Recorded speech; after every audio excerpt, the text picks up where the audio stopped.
Whenever I lose a customer, I always try to get to the bottom of the reason as to why they no longer wish to have the service. It could be a number of reasons, particularly with what we're experiencing at the minute, with it being the cost of lockdown crisis, all that sort of good stuff. People losing their jobs, people moving home. There could be a plethora of reasons as to why your customer has decided not to use your services anymore. Now, for me personally, I don't know about you guys, but for me, I always like to try and get to the bottom of the reason why. Because if it's through something that we've done wrong, we can, learn lessons from it, if you like, and it doesn't happen again. Or if it's something that's completely out of our control, then you just got to put it down to being what it is. So one particular customer came off our rota, and we've had her for a couple of years, and she's been really reliable payer, and yeah, just out of the, almost, if you like, as far as I was concerned, out of the blue, the customer contacts me and says, we know, I create via text message, hiya Chris, just to let you know, we don't need our windows doing anymore, thanks. That's that. Now, you could take the view that if you was to turn around and say, right, it is what it is, we move on, etc., and just go and find another customer, you could do that. But I like to know the reasons why a customer has come off our list. So anyway, she owed money from the final clean, which she forgot to pay. So 4 weeks had gone by, she's still owing the money, but she's cancelled the window cleaning. So for me, that means, really, I want to collect the money that she owes me before I delete her details off the sheet, etc. And it just so happened I was passing by her house, and I thought, well, I'll call in just to sort of tip my hat to her and, collect the 12 quid off her and discuss and get to the bottom as to why she's come off the rota. So I pulls up, knocks on the door, as I do. Lady comes to the door. She's a bit surprised to see me, and says, "Hi, love. It's I've just come to collect the last window cleaning payment, etc. I have tried to text you and call you, but I've not managed to get through. It's just £12 that's owed, love." And she was like, "Right, okay, I'll go get it." So she went in and she got a phone so she could make a bank transfer, etc. And sent the final payment almost, and I just said to her, says, "Can I just ask for it? A quick question, mind if I ask why you've cancelled the window cleaning? It's something that we've been doing for years, etc. And it just seemed a bit out of the blue. Is everything all right? Have we done anything wrong?" And you could see that she was hesitating a little bit, and said, "Well, it's just that." And as soon as she said that little bit, I knew that in her mind, at least, we'd done something wrong.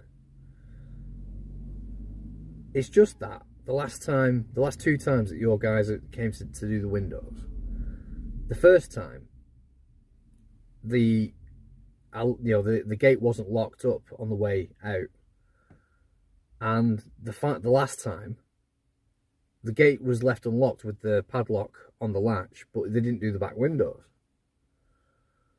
So I always say to our guys, if you're able to lock up the gate on the way out, do so. Now obviously we've made a mistake there, and I was like, right, okay. And I said, well, I said, can I just, I said, I don't want to have a row with you or anything like that. Says, this is obviously the first time I'm hearing this. Why didn't you tell me?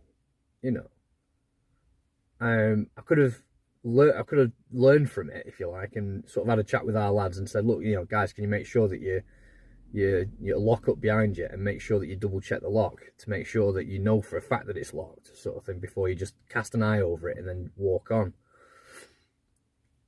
And I just said to her, why is it, why haven't you told me? And she's like, well, I didn't want to kick up a fuss, and I come across as that fussy customer. And what it is, I think a lot of it is, and a lot of people are like this. They want to avoid confrontation. They don't want to come across as naggy. They don't want to be that nagging customer that we've all had them. That so, oh wow, couldn't you just do this? Could you just I didn't like that. Oh, you've missed a bit there, you know, this sort of stuff. And they don't want the confrontation. You know, for most people, they will avoid confrontation at all costs. They would sooner cancel the service, give notice, and jog on than take up a complaint, you know, with you. And not just with you, but like with most things. You know, my granddad's generation, if you like, you know, if you're aged sort of 60 and above, I find at least that generation have got no problem whatsoever in sort of saying, excuse me, young man, you've not done this, or blah blah, or for whatever, or whatever way they communicate. They will turn around to you and let you know in no uncertain terms that something is wrong. But it's the generation, it's my generation, and even younger, that have no wish to engage with someone else if it involves a confrontation or an argument, generally speaking. Certainly my sort of, you know, my daughter's generation, I'm seeing it as a lot, where kids will just sort of sit there and stew, and they won't communicate that they're not happy about something, and all this sort of good stuff. I think this is having a knock-on effect. So, you know, without sort of going too deep into the science, if you like, I think from the perspective of when a customer cancels, it's always a good idea to find out the exact reasons why, if they'll tell you. So I've had a chat with our guys and said, look, you know, make sure you do everything that you're supposed to and nothing that you shouldn't, etc., and talk them, you know, that way through it.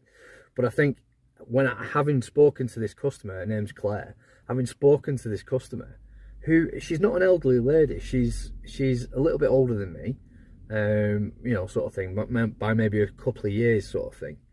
You know what I mean? And I just said to her, I said, listen, my love, honestly, if there's a problem, please tell me. I want you to tell me.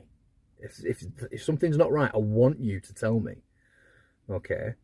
I'm not going to get all up in your face, and I'm not going to have a row with you, and I'm not going to have a screaming match with you, and I'm not going to call you nasty names, and, you know, all this sort of stuff. You know, if something's not right, let me know, and I can do something about it. If you don't tell me, I don't know. And, you know, so knowledge is power, isn't it? So, but yeah, I find you learn far more from talking to people where something isn't right than if you've done something really, really well, or at least you think you've done something really, really well, and you skate off to the next job, no drama, you know, clicking your heels, happy days, you've done a good job, etc. But that person might, you know, isn't happy, and they won't tell you. So if someone comes off your list, or if someone comes off your rota, it might just be worth, you know, a quick courtesy call to say, oh, I understand you've cancelled the service, etc. Mind if I ask why? Is everything okay? Now, if they answer, and if they reply, and if they sort of, you know, say, well, weren't happy about this, weren't happy about that, then you know you can turn around to them and say, oh, I'm really sorry about that. You know, and then you can go through the whole process of saying, listen, you know, I can rectify that. Now that I know there's a problem, I can rectify that. If I don't know, then I don't know. All the other side of it will be, right, okay, you know, the person might have grounds to complain, but you might think, nah, I'm not having that, mate. But then at least you know the thought process of the person that's cancelled, etc., and you can make a choice as to what you do about it.